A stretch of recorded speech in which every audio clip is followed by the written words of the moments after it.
ಸಭಾಧ್ಯಕ್ಷರೇ, ಎಸ್, ಚುಕ್ಕೆ ಗುರುತಿನ ಪ್ರಶ್ನೆ ಸಂಖ್ಯೆ 426 ಮಾನ್ಯ ಕಾರ್ಮಿಕ ಸಚಿವರನ್ನ ಕೇಳಲು ಬಯಸ್ತೀನಿ ಸಭಾಧ್ಯಕ್ಷ. ಸಭಾಧ್ಯಕ್ಷರೇ, ಉತ್ತರವನ್ನ ಕೊಟ್ಟಿದ್ದಾರೆ. ಮೊದಲನೇದಾಗಿ ಶಿರಟ್ಟಿ ಮತಕ್ಷೇತ್ರದಲ್ಲಿ ಯಾವುದೇ ಕಾಮಗಾರಿಗಳನ್ನ ಕೈಗೊಂಡಿಲ್ಲ ಅಂತ ಹೇಳಿ ತಮ್ಮ ಉತ್ತರದಲ್ಲಿ ಹೇಳಿದ್ದಾರೆ. ನಮ್ಮ ಕ್ಷೇತ್ರದಲ್ಲಿ ಸುಮಾರು 21,000ಕ್ಕೂ ಹೆಚ್ಚು ಜನ ಕಾರ್ಮಿಕರು, ಕಟ್ಟಡ ಕಾರ್ಮಿಕರು ಇರೋದನ್ನ, ಅವ್ರಿಗೆಲ್ಲರೂ ಸಹಿತ ಅಲ್ಲಿ ರಿಜಿಸ್ಟ್ರೇಷನ್ ಆಗಿರೋದನ್ನ ನಾವು ನೋಡಿದ್ವಿ. ಆದರೆ ಇಲ್ಲಿವರೆಗೂ ಸಹಿತ ಯಾವುದೇ ಒಂದು ಅನುದಾನವನ್ನು ಕೊಟ್ಟು ಅವರಿಗೆ ಒಂದಿಷ್ಟು ಕಾರ್ಯವನ್ನು ಸಹಿತ ನಮ್ಮ ಸಚಿವರು ಮಾಡಲಿಕ್ಕೆ ಆಗಿಲ್ಲ. ಎರಡನೇದಾಗಿ ನಾನೊಂದು ಅವರಿಗೆ ಶಿರಟ್ಟಿ ಮತಕ್ಷೇತ್ರದಲ್ಲಿ 2 ಆಸ್ಪತ್ರೆ ಬಗ್ಗೆ ಒಂದೆರಡು ಪ್ರಸ್ತಾವನೆಯನ್ನ ಸ್ವತಃ ಸಚಿವರು ಬಂದಾಗನೂ ಸಹಿತ ಅವ್ರ ಕೈಗೆ ಕೊಟ್ಟಿದ್ದೆ. ಹಲವು ಬಾರಿ ಅವ್ರನ್ನ ಭೇಟಿಯಾಗಿ ಇಲ್ಲೇ ಸದನದಲ್ಲಿನೂ ಸಹಿತ ಅವ್ರು ಕೊಟ್ಟಿದ್ದೆ. ಅಧಿಕಾರಿಗಳಿಗೂ ಸಹಿತ 2 ತಾಲೂಕಿನಲ್ಲಿ 2 ಆಸ್ಪತ್ರೆಗಳು ಪ್ರೈವೇಟ್ ಹಾಸ್ಪಿಟ್ಲ್ಗಳಿಗೆ ಕೊಡಬೇಕು ಅಂತ ಹೇಳಿ ಅವರಿಗೆ ವಿನಂತಿಯನ್ನ ಮಾಡ್ಕೊಂಡಿದ್ದೆ. ಆದ್ರೆ ದುರಾದೃಷ್ಟ ಏನಂದ್ರೆ ಯಾವುದೇ ಪ್ರಸ್ತಾವನೆಗಳು ಬಂದಿಲ್ಲ ಅಂತ ಹೇಳಿ ಸ್ವತಃ ನಾನೇ ಭೇಟಿಯಾಗಿ ಕೊಟ್ರೆ ಯಾವುದೇ ಪ್ರಸ್ತಾವನೆಗಳು ಬಂದಿಲ್ಲ ಅಂತ ಹೇಳಿ ಮಾನ್ಯ ಸಚಿವರು ಉತ್ತರವನ್ನು ಕೊಟ್ಟಿದ್ದಾರೆ. ದಯವಿಟ್ಟು ಅದನ್ನ ತಾವು ಹೇಳ್ಬೇಕು, ಉತ್ತರವನ್ನು ಕೊಡ್ಬೇಕಂತ ಹೇಳಿ ಕೇಳ್ಕೊತಾ ಇದ್ದೆ. ಸದಸ್ಯರು ಕೇಳಿರ್ತಕ್ಕಂಥ ಪ್ರಶ್ನೆ 4 ಇದೆ. ಮೊದಲನೇದು, ಯಾವ್ದನ್ನ ಲೇಬರ್ ಇಲಾಖೆಯಿಂದ ನೀವು ಯಾವ್ದನ್ನ ವರ್ಕ್ ಕಾಮಗಾರಿನ ತಗೊಳ್ತಾರೆ, ಕಾಮಗಾರಿ ಬಗ್ಗೆ ಕೇಳಿದಿರಿ. ನಮ್ಮ ಇಲಾಖೆಯಿಂದ ಅಲ್ಲಿ ಕಾಮಗಾರಿ ಯಾವುದಿಲ್ಲ, ನಿಮ್ ಗಮನಕ್ಕಿರಲಿ. ಎರಡನೇ ಪ್ರಶ್ನೆ ಕೇಳಿರ್ತಕ್ಕಂಥದ್ದು ಯಾವ್ದಾವ್ದು ಸ್ಕೀಮ್ಸ್ಗಳು ಅವೈಲೇಬಲ್ ಇದಾವೆ ಅಂತ ನೀವು ಕೇಳಿರ್ತಕ್ಕಂಥ ಪ್ರಶ್ನೆಗೆ ಸಂಪೂರ್ಣವಾದಂಥ ಮಾಹಿತಿ ಕೊಟ್ಟಿವಿ. ನೀವು ಮೂರನೇ ಪ್ರಶ್ನೆ ಕೇಳಿರ್ತಕ್ಕಂಥದ್ದು ಏನು ಕ್ರೈಟೀರಿಯಾ, ESI ಆಸ್ಪತ್ರೆಗೆ ನಾವು ಅಕ್ರಿಡೇಷನ್ ಆಗ್ಬೇಕಾಗಿದ್ರೆ ಏನೇನು ಕ್ರೈಟೀರಿಯಾ ಅಂತ ನೀವು ಕೇಳಿದಿರಿ. ಆ ಕ್ರೈಟೀರಿಯಾ ನಿಮ್ಗೆ ಒದಗಿಸಿದ್ದೀನಿ, ಆಯ್ತಾ. 4ನೇದು ನೀವು ಕೇಳಿರ್ತಕ್ಕಂಥದ್ದು ಪ್ರಪೋಸಲ್, ಅಂದ್ರೆ ನಿಮ್ಮ ಎಂಪಾಲ್ಮೆಂಟ್ ಆಗ್ಲಿಕ್ಕೆ ನಿಮ್ಮ ಕಡೆಯಿಂದ ಏನೇನ ಪ್ರಪೋಸಲ್ ಬಂದಿದೆ, ನಿಮ್ಮ ತಾಲೂಕಿನಿಂದ ಏನೋ ನಿಮ್ಮ ಪ್ರಪೋಸಲ್ ಬಂದಿದೆ ಅಂತ ಕೇಳಿದಿರಿ. ಎಂಪಾಲ್ಮೆಂಟ್ಗೆ ನಮಗೆ ಅಲ್ಲಿ ಕಳಿಸ್ಬೇಕು ಅವರು. ನನಗೆ ನೀವು ಕೊಟ್ಟರು ಕೂಡ ನಾವು ಎಂಪಾಲ್ಮೆಂಟ್ಗೆ ಏನ್ ಮಾಡ್ತೀವಿ ಅಂತಂದ್ರೆ ಶಾಸಕರೇ, ನಾವು ಅದು ಆನ್ಲೈನ್ ಕಳಿಸ್ತೀವಿ. ಆ ಎಂಪಾಲ್ಮೆಂಟ್ಗೆ ಅವ್ರು ಆನ್ಲೈನ್ ಕಳಿಸಿದಾಗ ಆಟೋಮೆಟಿಕ್ ಅವ್ರು ಕ್ವಾಲಿಫೈ ಆಗ್ತಕ್ಕಂಥ ಕ್ರೈಟೀರಿಯಾ ಕೇಂದ್ರ ಸರ್ಕಾರದ ನಾಮ್ಸ್ ಇದೆ. ಆ ನಾಮ್ಸ್ ಪ್ರಕಾರ ಆ ಕ್ರೈಟೀರಿಯಾದಲ್ಲಿ ಅವ್ರು ಕ್ವಾಲಿಫೈ ಆದರೆ ಆಟೋಮೆಟಿಕ್ ಮಾಡಿಕೊಡ್ತೀವಿ. ಅಂದ್ರೆ ಸಭಾಧ್ಯಕ್ಷರೇ, ನಮ್ಮಲ್ಲಿ ಇರೋದೇ 1-2 ಆಸ್ಪತ್ರೆಗಳಿದಾವೆ. ಹಲವು ಬಾರಿ ನಮ್ಮ ಕಾರ್ಮಿಕ ಇಲಾಖೆಯ ಅಧಿಕಾರಿಗಳಿಗೆ ನಾನು ಹೇಳಿದ್ದೀನಿ, ಅಂತ ಆನ್ಲೈನ್ ಮುಖಾಂತರ ಮಾಡೋದಾದ್ರೆ ಮಾಡ್ಕೊಡಿ ಅಂತ ಹೇಳಿದ್ವಿ. ತಾವು ಹೇಳ್ದಂಗೆ ಅದನ್ನೇನು ಆನ್ಲೈನ್ ಮುಖಾಂತರ ಹಾಕಬೇಕು, ಆ ಪ್ರೈವೇಟ್ ಹಾಸ್ಪಿಟಲ್ ಅವರಿಗೆ ನಾವು ಹೇಳಿ ಹಾಕ್ಸುವಂತ ಮಾಡ್ತೀನಿ ಮಾನ್ಯ ಸಚಿವರೇ. ಎರಡನೇದಾಗಿ ಸಭಾಧ್ಯಕ್ಷರೇ, ನಮ್ಮ ಇಲಾಖೆಯಿಂದ ಏನು ಕಟ್ಟಡ ಕಾರ್ಮಿಕರಿಗೆ ಈ ಪ್ರಿವೆಂಟಿವ್ ಹೆಲ್ತ್ ಕೇರ್ ಚೆಕಪ್ ಯೋಜನೆ ಅಡಿಯಲ್ಲಿ 10 ಕೋಟಿ ರೂಪಾಯಿ ನಮ್ಮ ಜಿಲ್ಲೆಗೆ 9,98,00,000 ನಮ್ಮ ಜಿಲ್ಲೆಗೆ ಅನುದಾನವನ್ನ ಕೊಡ್ತಾರೆ ಸಭಾಧ್ಯಕ್ಷರೇ. ಅದೇ ರೀತಿಯಲ್ಲಿ ಪ್ರತಿಯೊಂದು ಕ್ಷೇತ್ರವಾರು 5,000 ಜನರನ್ನ ಹೆಲ್ತ್ ಚೆಕಪ್ ಮಾಡಬೇಕು ಅಂತ ಹೇಳಿ ಆದೇಶ ಬಂದಾಗ ನಾನು ಆ ಸಂಬಂಧಪಟ್ಟಂತ ಅಧಿಕಾರಿಗಳು ಮತ್ತೆ ಇಲ್ಲೇ ಒಂದು ಆಸ್ಪತ್ರೆಗೆ ಅವ್ರು ಕೊಟ್ಟಿದ್ರು, ಟೆಂಡರ್ ಮುಖಾಂತರ ಅವ್ರಿಗೆ ಕೊಟ್ಟಿದ್ದಾರೆ. ಯಾವ ಆಸ್ಪತ್ರೆ ಅಂದ್ರೆ ಬ್ಲೂಸಮ್ ಮಲ್ಟಿ ಸ್ಪೆಷಾಲಿಟಿ ಹಾಸ್ಪಿಟಲ್ದವ್ರಿಗೆ ಕೊಟ್ಟಿದ್ರು. ಒಂದಿನ ನನಗೆ ಕರೆದ್ರು ಅವರು. ನಾನು ಹೋಗಿ ಅಲ್ಲಿ ಭೇಟಿ ಆದಂತ ಸಮಯದಲ್ಲಿ ಎಷ್ಟು ಕಾರ್ಮಿಕರು ಇದ್ರಂದ್ರೆ ಒಂದು 15 ಜನ ಕಾರ್ಮಿಕರು ಸಹಿತ ಇರಲಿಲ್ಲ. ಅಲ್ಲಿರುವಂತ ಡಾಕ್ಟರ್ಸು BMS ಡಾಕ್ಟರ್ ಇದ್ದಾರೆ.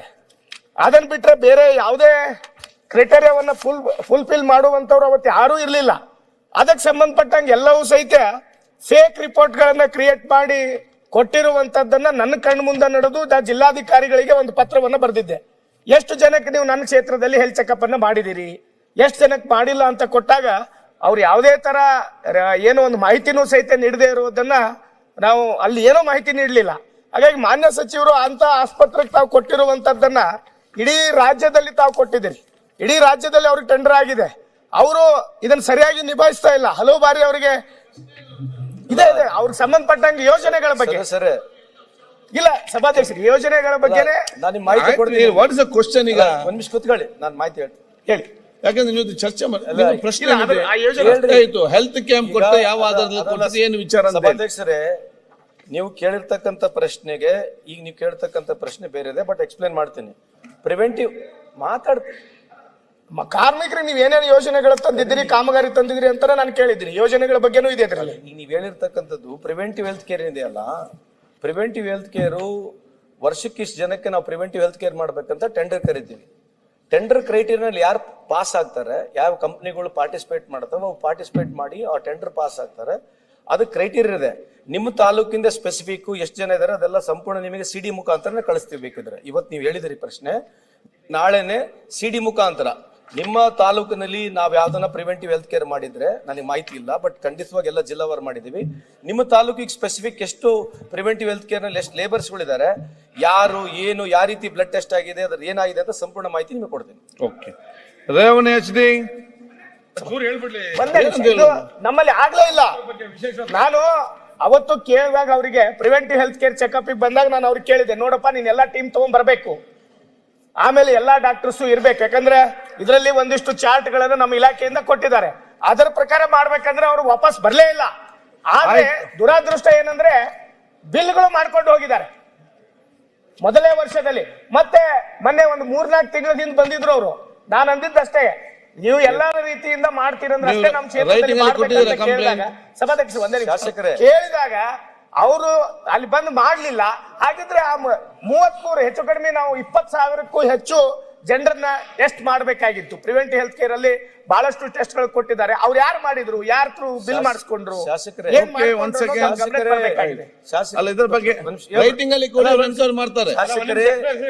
ತಾವು ಹೇಳಿರ್ತಕ್ಕಂಥ ಪ್ರಶ್ನೆ ಏನಿದೆ, I am completely endorsing to you. ಯಾಕಂದ್ರೆ ನೀವು ಇಲ್ಲಿ ಹೇಳಿರ್ತಕ್ಕಂಥ ಪ್ರಶ್ನೆ ಸ್ಪೆಸಿಫಿಕ್ ಇರಲಿಲ್ಲ.